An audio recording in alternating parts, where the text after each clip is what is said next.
Hello everyone, thanks for tuning in. I know content has been a little bit light here recently. Hopefully that's going to change here in the next couple of weeks. Today's video is going to be a talk through video, and it's about an upgrade that I did yesterday, and that is upgrading from the original 14-inch steel wheels and the old Dextro tires that really are not suitable for a Westy, at least what my experience was, and upgrading to Mercedes 15-inch wheels with Yokohama Geolandar G015. These are 215/70 R15 size.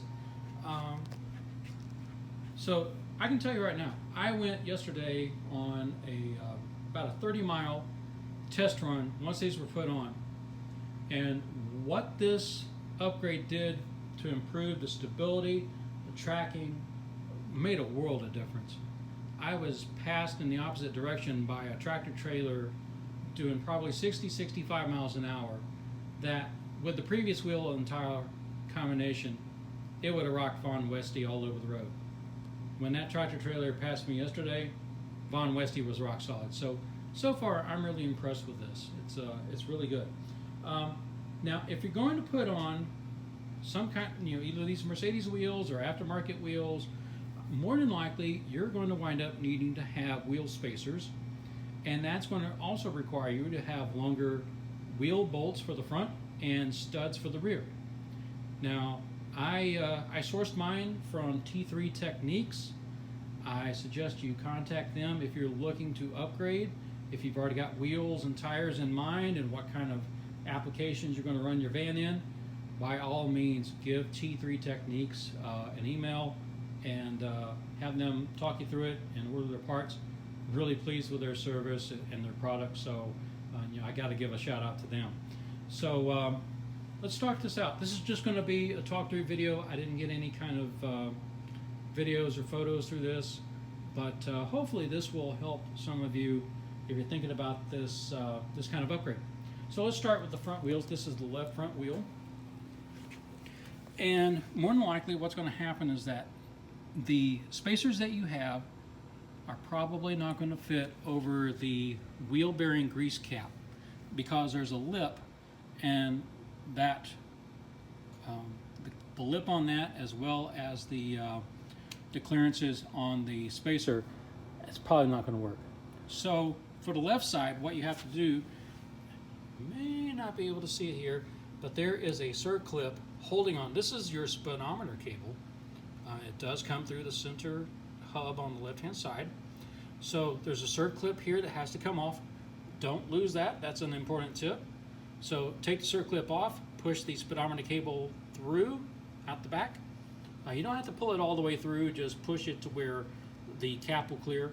And then take either a dull chisel or a large flat blade screwdriver and a ball peen hammer, something like that, and knock off the wheel bearing cap.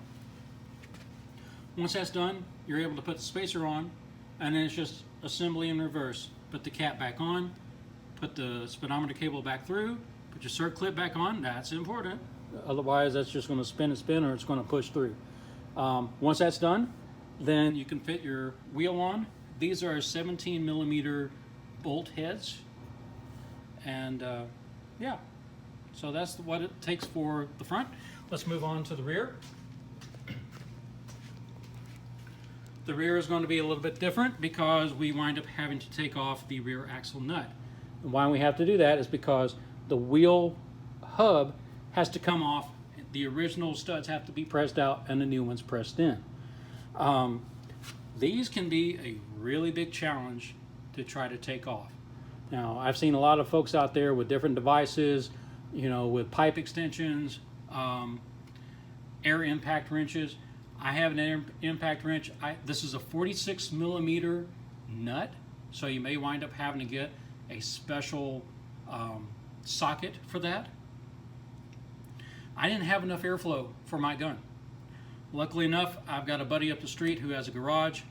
He was able to take the nut off with no problem. So once he had the nut off, he was able to press out the studs, put the new ones in. Again, you want to torque this down. I think it's like 400 foot-pounds of torque. for these rear axles. So yeah, it's pretty significant. But once that's all done, then again, 17 millimeter nuts for the wheel back here. One important thing to note, now it's going to depend, I guess, on the type of wheel spacers, who your vendors are. Check with them. Now these are aluminum spacers, and the specs on mine recommended not to use an impact wrench when putting on the bolts and the nuts. So in this particular application, and again, your application may vary.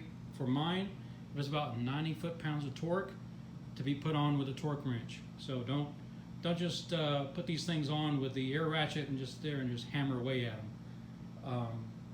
And if you go to a tire shop or you're having brakes done or something like that, again, check with your vendor, whoever supplied your hardware, for your studs and your bolts and your nuts, as well as the spacers, and see what the appropriate torque should be to put these back on.